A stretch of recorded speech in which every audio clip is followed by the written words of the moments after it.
আজকের এই মুহূর্তটি এমএইচ গ্লোবাল গ্রুপের জন্য অত্যন্ত গর্বের। গণপ্রজাতন্ত্রী বাংলাদেশের মাননীয় রাষ্ট্রপতির আমন্ত্রণে আজ বঙ্গভবনে জাতীয় দিবস উদযাপনের বিশেষ সংবর্ধনায় আমাদের সম্মানিত সিইও জনাব গোলাম মর্তুজা উপস্থিত হয়েছেন, যা আমাদের কাজ, পরিশ্রম এবং অবদানের এক গুরুত্বপূর্ণ স্বীকৃতি। এই অর্জন শুধু ব্যক্তিগত নয়, এটি আমাদের সম্মিলিত প্রচেষ্টা, আমাদের বিশ্বাস এবং আমাদের দায়বদ্ধতার প্রতিফলন। এই আমন্ত্রণের মাধ্যমে মাননীয় রাষ্ট্রপতি এবং মন্ত্রিপরিষদের সদস্যবৃন্দ সহ রাষ্ট্রের বিভিন্ন নেতৃবৃন্দের সাথে আমাদের সিইও জনাব গোলাম মর্তুজা সৌজন্য সাক্ষাৎ করেছেন, যা আমাদের জন্য এক অনন্য সম্মান এবং ভবিষ্যতে আমাদের পথ চলায় নতুন অনুপ্রেরণা যোগাবে।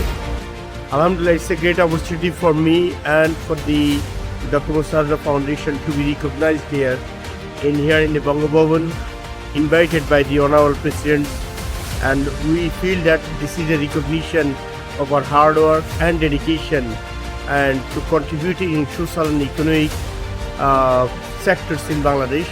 We are extremely delighted. আমরা মনে করি আজকে আমাদের এই ইনভিটেশন আমরা মাননীয় প্রেসিডেন্টের এবং মন্ত্রিপরিষদের সদস্যবৃন্দের সাথে আমার দেখা হবে, রাষ্ট্রের বিভিন্ন নেতৃবৃন্দের সাথে আমার দেখা হবে। ইট ইজ অ্যান রিকগনিশন এবং ইট উইল ইন্সপায়ার আস।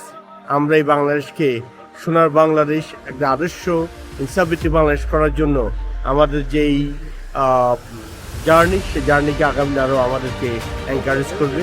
আপনাদের সবাইকে অশেষ ধন্যবাদ। আমরা দৃঢ়ভাবে বিশ্বাস করি, একটি সোনার ও অন্তর্ভুক্তিমূলক বাংলাদেশ করার আমাদের যে যাত্রা, এই স্বীকৃতি সেই যাত্রাকে আরও শক্তিশালী করবে।